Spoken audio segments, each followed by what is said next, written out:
Hello, dear students. I am Dr. Anil Patel from Yogi Classes, Nizampura and Saraswati School of Commerce, Nizampura, Vadodara.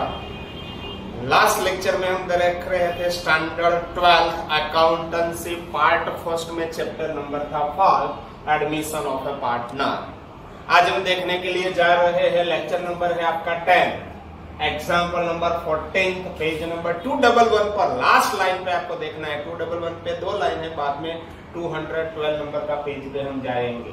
आज का example very very most important example है। Last lecture में भी हमने देखा था current account, आज भी है करंट अकाउंट। यदि आपने करंट अकाउंट बनाया है तो कैपिटल कहाँ पे लिखेंगे? Direct liability side of balance sheet. और नया पार्टनर केस ला रहा है या कोई भी एसेट लायबिलिटीज जो भी ला रहा है एज अ कैपिटल, वो सिर्फ आपको लिखना है डायरेक्ट यहाँ पे। यदि केस लाता है तो केस में डेबिट, यहाँ पे कोई एसेट ला रहा है तो एसेट साइड एसेट लिखिए। वो कैपिटल एज अ कैपिटल ला रहा है तो उसको भी यहाँ पे डायरेक्ट लिख सकते हैं।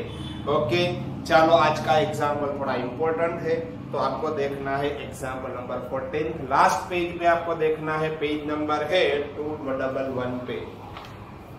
Rutvi and Princey are partners sharing profit and loss in a ratio of 5:3. Old ratio is given 5:3. Balance sheet of their firm on 31st March 17 was as under. Balance sheet में सबसे पहले capital सबसे पहले workers profit sharing fund. याद रखो ये worker का profit है। Worker profit sharing fund means वो डिस्ट्रीब्यूट नहीं होने वाला, तो आपको कहाँ पे लिखना है? नई बैलेंस शीट में liability side as it is. Creditors ये भी लायबिलिटीज है तो ये भी आपको लायबिलिटी साइड लिखना है। अब इंपॉर्टेंट है वर्कमैन कंपनसेशन रिजर्व। याद रखो दोनों में डिफरेंस है। देखिए वर्कर्स प्रॉफिट शेयरिंग फंड है तो प्रॉफिट में वर्कर का शेयर है, वो तो लायबिलिटी ही है, लायबिलिटी ही आपको लिखना है। एंड वर्कर्स कंपनसेशन रिजर्व क्यों रखा है? यदि कोई एक्सीडेंट हो गया और वर्कर का कंपनसेशन देना पड़ा, इसके लिए रखा है worker compensation reserve, workman compensation reserve. कोई एडजस्टमेंट नहीं है तो वर्कमैन कंपनसेशन रिजर्व पूरा अमाउंट ओल्ड रेशियो में डिस्ट्रीब्यूट होगा। अगर एडजस्टमेंट यदि दिया है तो जितना भी एडजस्टमेंट में लिखा है उतना आपको रखना पड़ेगा। रिमेनिंग जो अमाउंट होगा वो पार्टनर के बीच में डिस्ट्रीब्यूट होगा। एडजस्टमेंट में दिया है, एडजस्टमेंट नंबर 8 देखिए, liability for workman compensation is 28,000, तो यहाँ पे आपको रखना है 28। रिजर्व कितना था?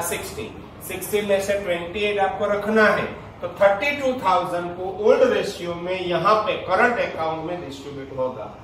Current account Rutvi Princy, current account में क्रेडिट साइड आप लिखेंगे capital, direct liability side of balance sheet. Bank balance cash and bank account हमने बनाया है, opening bank balance, debtor stock building investment सब कुछ asset side of balance sheet. They admit Manan as a partner on 1 अप्रैल 17। नया partner आ रहा है 1 अप्रैल को तो हमको नई बैलेंस शीट बनानी पड़ेगी 1 अप्रैल 17 की।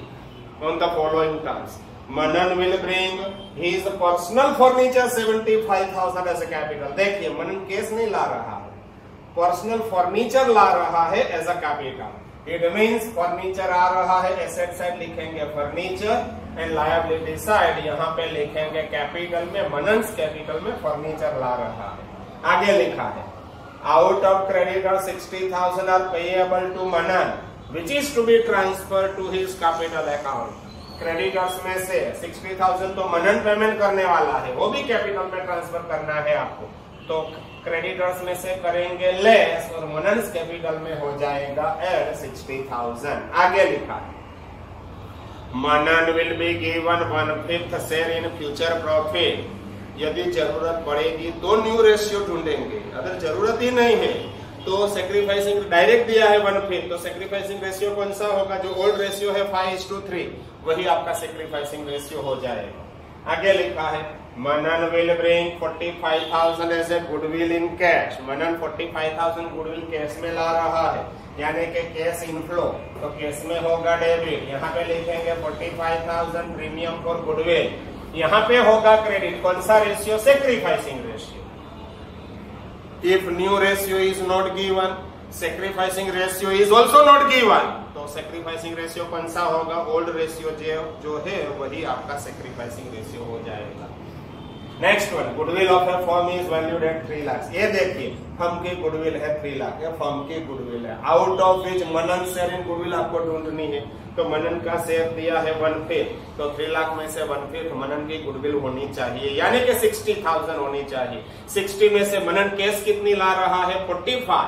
इट मीन्स नन केस कितनी है? Remaining 15,000 is a non case. It means amount अभी रिसीवेबल है, मनन से अमाउंट आपको लेनी है, तो मनन का करंट अकाउंट क्या हो जाएगा? डेबिट। ये दोनों का करंट अकाउंट हो जाएगा क्रेडिट। कौन सा रेशियो होगा? Sacrificing ratio. याद रखो, एडजस्टमेंट में गुडविल हो तो सेक्रीफाइसिंग रेशियो में ही होना चाहिए।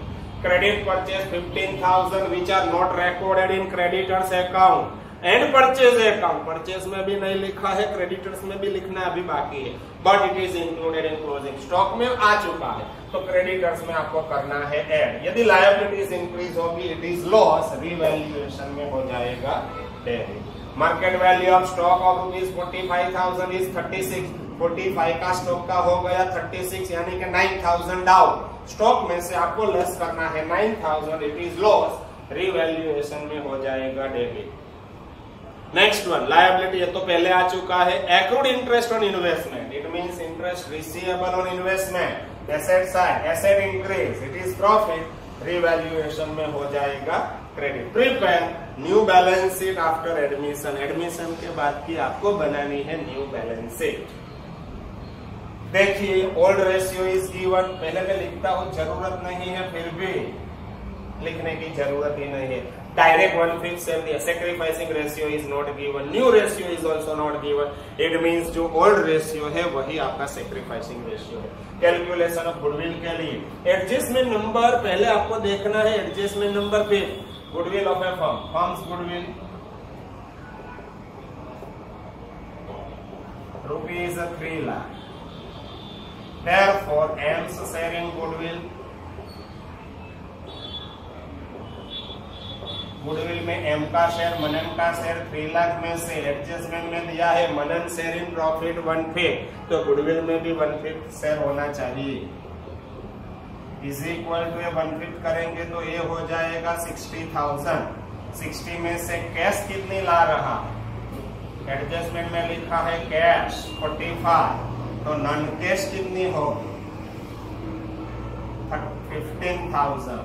ये तो सिंपल है, केस ला रहा है, यहाँ पे लिखेंगे, यहाँ पे हो जाएगी क्रेडिट। इसके लिए एंट्री लिखने की जरूरत, मगर नन केस के लिए आपको एंट्री लिखनी पड़ेगी। It means amount receivable from Manan. अभी मनन से मिला नहीं, मनन से आपको लेना है 15,000। इट मींस अमाउंट रिसीवेबल, यानी कि मनन से अकाउंट हो जाएगा डेबिट। एम्स कैपिटल अकाउंट करंट अकाउंट है, तो करंट अकाउंट डेबिट कितना? 15,000। And to old partners Rutvi and Princy आर्स current account and to piece current account. कौन सा रेशियो में होगा? Sacrificing ratio. मगर सेक्रीफाइसिंग रेशियो कौन सा होगा? सेम एज ओल्ड, जो ओल्ड रेशियो है वही आपका सेक्रीफाइसिंग रेशियो होगा 5:3। चलो 15,000 को 5:3 में आपको डिस्ट्रीब्यूट करना है, तो 15,000 डिवाइडेड बाय 8 इंटू 5, ये हो जाएगा 9375 डिवाइडेड बाय 5 इंटू 3, ये हो जाएगा 5625। यहाँ की एंट्री लिखने की जरूरत नहीं, ये वर्किंग आपका हो चुका है। अगेन रिमाइंड कर रहा हूँ, एडजस्टमेंट में दिया है फर्म्स गुडविल 3 लाख, तो मनन का शेयर कितना होगा? 3 लाख में से मनन का शेयर है 1/5, तो 60,000 गुडविल मनन की होनी चाहिए। यदि फुल अमाउंट कैश होता तो ये नन केस होता ही नहीं। 60 में से 45,000 कैश ला रहा है, इट मीन कैश कितनी नहीं ला रहा है? 15,000। ये केस ला रहा है, केस में हो जाएगा डेबिट, यहाँ पे होगा क्रेडिट, सेक्रीफाइसिंग रेशियो। यदि केस नया पार्टनर नहीं ला रहा है गुडविल की, तो नया पार्टनर से हमको लेना है 15,000। इट मींस नया partners capital account, AIIMS capital account हो जाएगा डेबिट, दूसरे दो पार्टनर्स का कैपिटल अकाउंट हो जाएगा क्रेडिट, सेक्रीफाइसिंग रेशियो। चलो करते हैं स्टार्ट अब एग्जाम्पल का। फर्स्ट वन, सबसे पहले मैं बैलेंस शीट की ट्रीटमेंट अभी दे रहा हूँ, वो आपको देखना है। वर्कर्स प्रॉफिट शेयरिंग, ये तो वर्कर का प्रॉफिट में शेयर है, वो बैलेंस शीट में आने वाला है। क्रेडिटर्स वो भी बैलेंस शीट में। वर्कमैन कंपनसेशन रिजर्व, ये इंपॉर्टेंट है, थोड़ा मेरे को यहाँ से निकालना पड़ेगा, मगर ये एंट्री की ही जरूरत पड़ेगी, इसलिए इतना यहाँ तक का मैं निकाल रहा, क्योंकि जगह कम है इसलिए। यहाँ पे लिखेंगे सबसे पहले कैपिटल और करंट अकाउंट लास्ट में लिखेंगे। उससे पहले लिख देता हूँ वर्कर्स कंपनसेशन रिजर्व में से क्लेम कितना है, लायबिलिटी फॉर वर्कमैन कंपनसेशन, यहाँ पे लिखता हूँ liability for workman compensation. Workman compensation की लायबिलिटी एडजस्टमेंट में लिखा है, आपको रखनी है 28। देखिए 28 न्यू बैलेंस शीट में आपने रखा है, था कितना ओल्ड बैलेंस शीट में 60 में से 28 तो यहाँ पे है, तो 32 पहले करंट अकाउंट का बैलेंस आने वाला है, बाद में वर्कमैन कंपनसेशन रिजर्व पार्टनर के बीच में डिस्ट्रीब्यूट, मगर 32,000 को आपको डिस्ट्रीब्यूट करना है। तो देखिए 32 में कहां से लाया हो, 60 था, 60 में से 28 तो है बैलेंस शीट में, तो 32 को यहाँ पे distribute 32 divided by 8 into 5:3 into 5, it means 20,000 and 12,000। Okay, ये हो गया work. Next one current account, कहां पे लिखेंगे करंट अकाउंट, पार्टनर्स कैपिटल में, यहाँ पे लिखेंगे करंट अकाउंट में credit by balance brought down. Current account आपको लिखना है रुतवी 150, प्रिंसी का current account balance is given 195 and last one Manan is not given. Capital यहाँ पे लिखेंगे, लायबिलिटी साइड आपको लिखना है कैपिटल। सबसे पहले कैपिटल इसकी है रुतवी इज गिवन, मेरे को दिखाई दे रही है 120, प्रिंसी की भी है 90 एंड मनन बाद में आने वाली है, बाद में लिखेंगे थोड़ी देर बाद। आगे लिखा है asset side bank balance, cash and bank में लिखेंगे, debit side to balance brought down, bank balance is given 60,000, दिखाई दे रहा है 60। नेक्स्ट वन बैंक बैलेंस के बाद debtor stock building and investment, ये सब एसेट साइड होगा। They admit Manan as a partner on 1st of April 17 on the following terms। नया partner आ रहा है मनन, मगर सबसे पहले मैं गुडविल की ट्रीटमेंट कर रहा हूँ, adjustment number 3rd, 4th and 5th पहले कर रहा हूँ।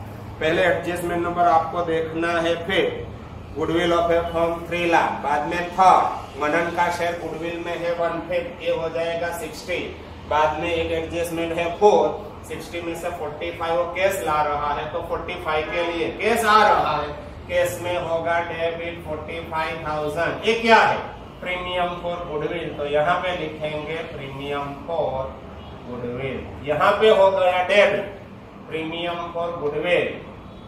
तो सेकंड इफेक्ट यहाँ पे डेबिट, तो यहाँ पे होगा credit, sacrificing ratio by premium for goodwill. Sacrificing ratio में 45,000 को, तो 45,000 कौन सा रेशियो है 5:3 में, डिवाइडेड बाय 8 इंटू 5, ये हो जाएगा 28,125, डिवाइडेड बाय 5 इंटू 3, ये हो जाएगा 16,875। ये हो गई गुडविल कैश। एंड 60 में से 45 तो केस ला रहा है, तो केस कितनी नहीं ला रहा है 15,000, it means 15,000 is amount receivable from Manan. तो मनन से हमको लेना है 15,000, तो मनन कैपिटल करंट अकाउंट हो जाएगा डेबिट, दूसरे दो पार्टनर्स का करंट अकाउंट क्या होगा क्रेडिट। लेजर पोस्टिंग मनन करंट अकाउंट में डेबिट साइड यहाँ पे लिखना है 15, मगर अपोजिट दो नाम है, देखिए 9375 एंड 5625। यहाँ पे मनन अकाउंट डेबिट है 15, यहाँ पे डेबिट 15 होना चाहिए, हो चुका है 15। अपोजिट अकाउंट है to R's current account, and दूसरा है पीस करंट अकाउंट, तो ये रहा टू पीस करंट अकाउंट, ये हो गया आपका गुडविल का डेबिट हो गया। R and P's current account में आपको लिखना है credit 9375 and 5625। Opposite account name कौन सा है, एम्स करंट अकाउंट, तो यहाँ पे लिखेंगे बाय एम्स करंट अकाउंट। ये हो गया आपकी गुडविल की ट्रीटमेंट। अब मैं यहाँ से गुडविल निकाल रहा हूँ क्योंकि मेरे पास जगह बहुत कम है, इसलिए बाकी सभी चीज लिखने के लिए मेरे को यहाँ पे जगह करनी पड़ेगी। ये निकल गई आपकी गुडविल।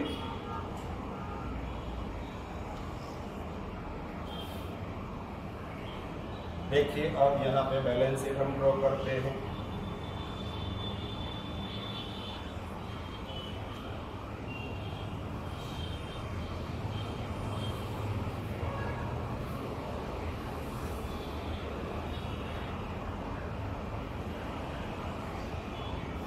ओके, चलो आगे। First adjustment, Manan will bring his personal furniture 75,000 as a capital. Business में फर्नीचर आ रहा है, यदि फर्नीचर ऑलरेडी गिवन तो इसमें आपको ऐड करना है, नॉट गिवन तो ए एम्स कैपिटल है, एम एज ए कैपिटल ला रहा है, कितना ला रहा है 75।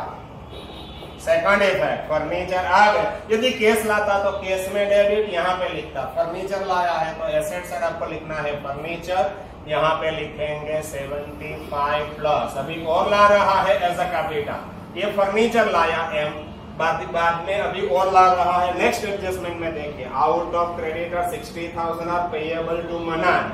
यहाँ पे देखिए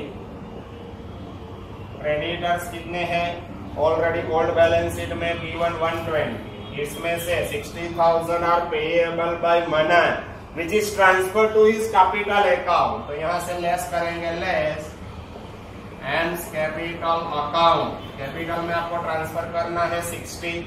अभी और एक एडजस्टमेंट है इसलिए अंदर रहने दीजिए, 60 बाद में मैं ऐड करूंगा, एंड ये 60 कैपिटल में हो जाएगा ऐड, मनन की कैपिटल में ऐड करेंगे 60, मनन की टोटल कैपिटल हो गई 75 प्लस 60 यानी कि 135।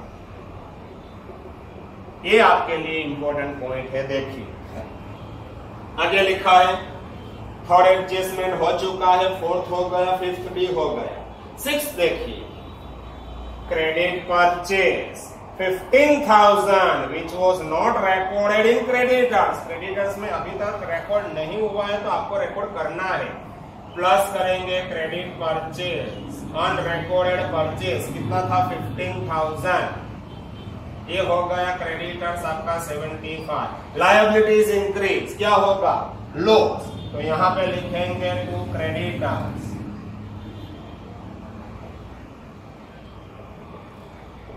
ब्रैकेट में लिख सकते हैं अनरिकॉर्डेड परचेज,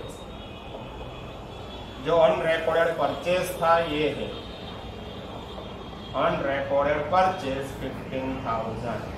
तो ये मैंने यहाँ से 60 लेस किया, तो ये क्यों यहाँ पे नहीं लिखा, क्योंकि ये मनी के कैपिटल में आपको ट्रांसफर करना है, इसलिए यहाँ से लेस कैपिटल में हो गया। आगे 6 के बाद से market value of stock of 45,000 is 36, stock की जो मार्केट वैल्यू 45 की हो गई 36, यानी कि स्टॉक में से डाउन है। पहले मैं यहाँ पे लिखता हूँ स्टॉक, कितना स्टॉक दिया है 60। अब देखिए डाउन कितना होता है, 45 का 36 हो चुका है, यानी कि 9,000 डाउन है, मगर 9 आपको लेस कहां से करना है, ये 60 में से लेस डिक्रीज, कितना डिक्रीज हुआ है 9, मैं 9,000 कहां से लाया हूं, 45 का हो गया 36 यानी कि 9,000 डाउन है, तो ये लेस करने का है यहाँ से। अब स्टॉक की वैल्यू हो गई 51, स्टॉक की वैल्यू डाउन है, it is loss, revaluation account में होगा डेबिट टू स्टॉक अकाउंट, कितना डाउन है 9,000। नेक्स्ट वन, स्टॉक के बाद लायबिलिटी फॉर वर्कमैन कंपनसेशन, ये तो हम पहले रख चुके हैं, ये रहा लायबिलिटी फॉर वर्कमैन कंपनसेशन।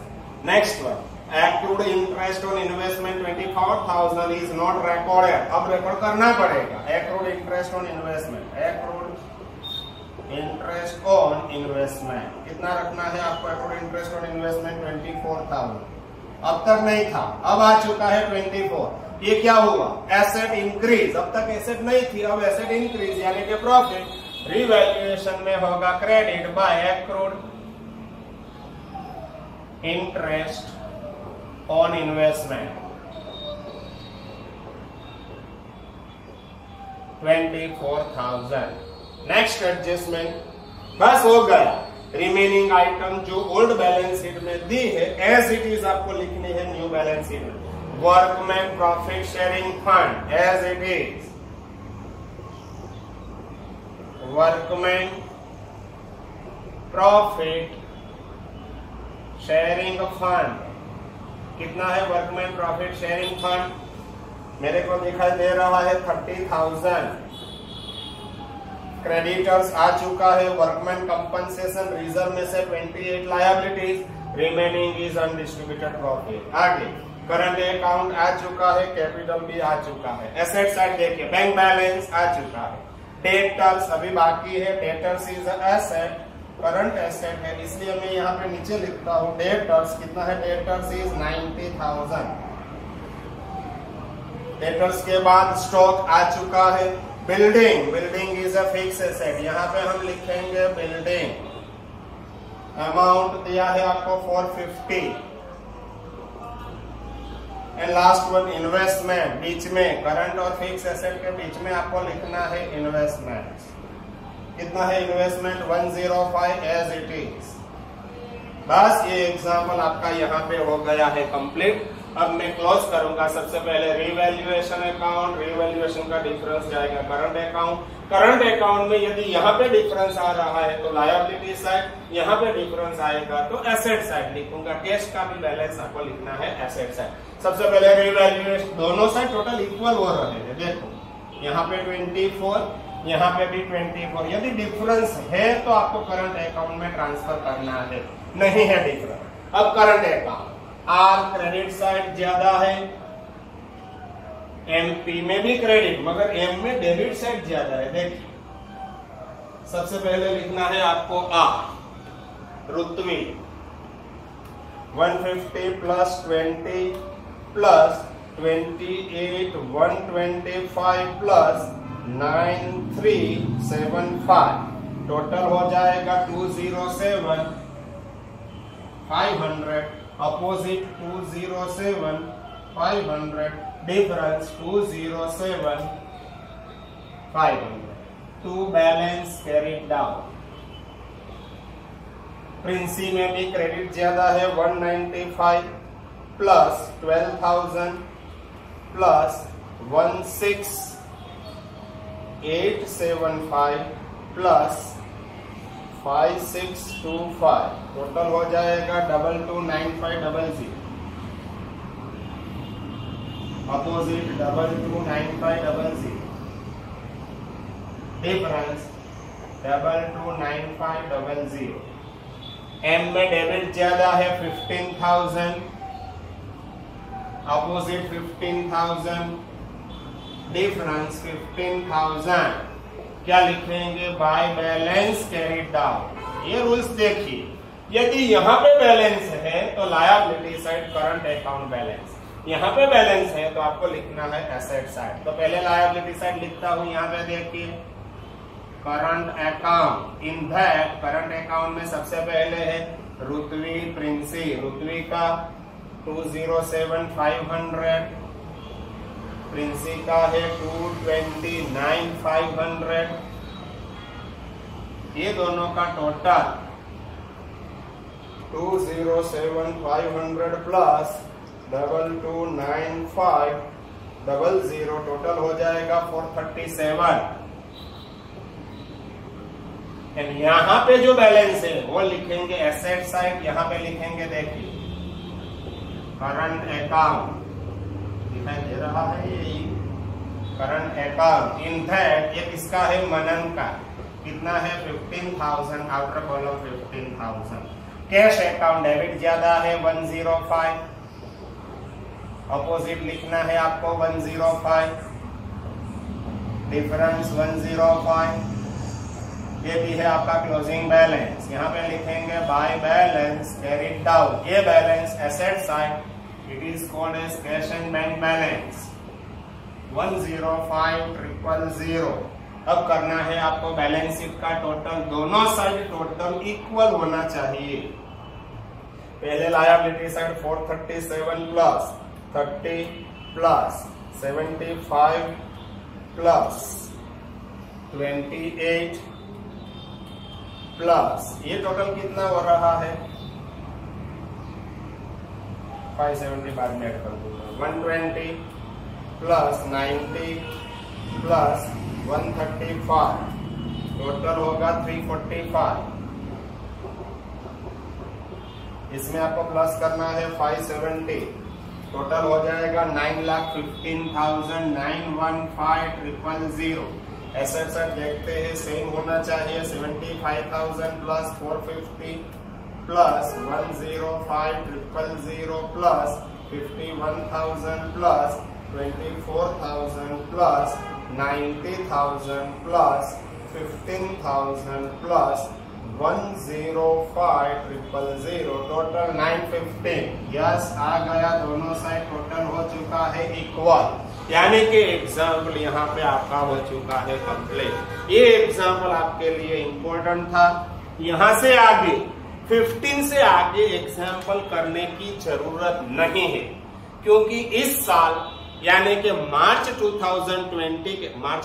2020 के लिए बोर्ड ने जो गाइडलाइंस दी है उसमें आपको 14 एग्जाम्पल तक जाना है। तो 14 के बाद मैं बोर्ड पेपर से एग्जाम्पल करवाऊंगा, मगर वो कब मैं करूंगा रिवीजन में। अब हम नेक्स्ट लेक्चर में स्टार्ट करेंगे आपका चैप्टर नंबर 6। चैप्टर नंबर 6 में से भी बहुत सारा बोर्ड ने गवर्नमेंट ने निकाल दिया है, वो भी हम नहीं करेंगे क्योंकि हमारे पास टाइम बहुत कम है इसलिए। Okay, bye bye.